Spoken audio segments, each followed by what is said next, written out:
In fairness to the Cats, though, it was effectively a VFL side on the park, except for a few guys. And some of the more mature guys, like Corey Enright, was just terrible. He was just causing mayhem for Geelong. Some of the mistakes he was making. So some of their mature players are making as many mistakes as their younger players. But aside from that, I thought Mitch Duncan was very impressive for the Cats. My main concern with what I saw from Geelong is the style of footy they're going to look to play.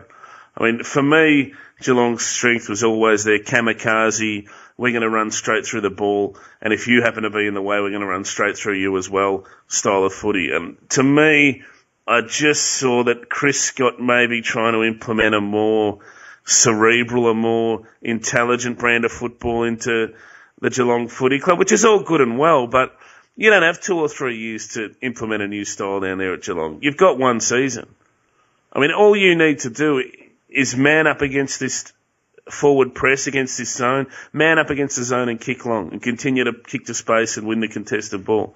If you're going to abandon that and you're going to... Because Geelong are not a supremely skilled team in the same way as St Kilda or a Collingwood are, or even a Hawthorn by foot in that sense. Geelong, they will handball a lot and kick the ball to space, win the contested ball, force it into the forward line and force a goal, force a result. The way they were setting up and the way they were looking to kick and pinpoint passes and play a little bit of start-stop footy, for me, I don't think this year is the time to be doing that. I think, all right, if you want to bring a game plan like that in and you want to look at a different way to get past the zone, which I know you did struggle with in that preliminary final against the Pies, leave it another year and just see if you can challenge this year and go close to the 4. Because these players don't have that, you don't have time.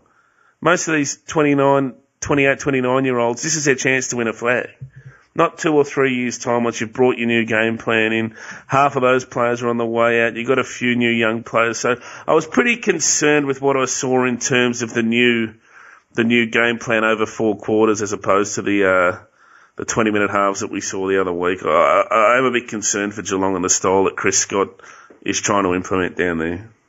I mean, let's not paint a doom and gloom picture for the Cats. I know you're absolutely right for this game, but you got to remember they were missing 12 premiership players. So maybe it was just a bit of a roll the dice for Chris Scott. Oh well, they put a VFL team on the park. So in fairness, I don't think anyone really expected to win with that side they had on the park. And to be honest, I think a few Geelong supporters were surprised at how badly they were beaten. Like, they were really smashed.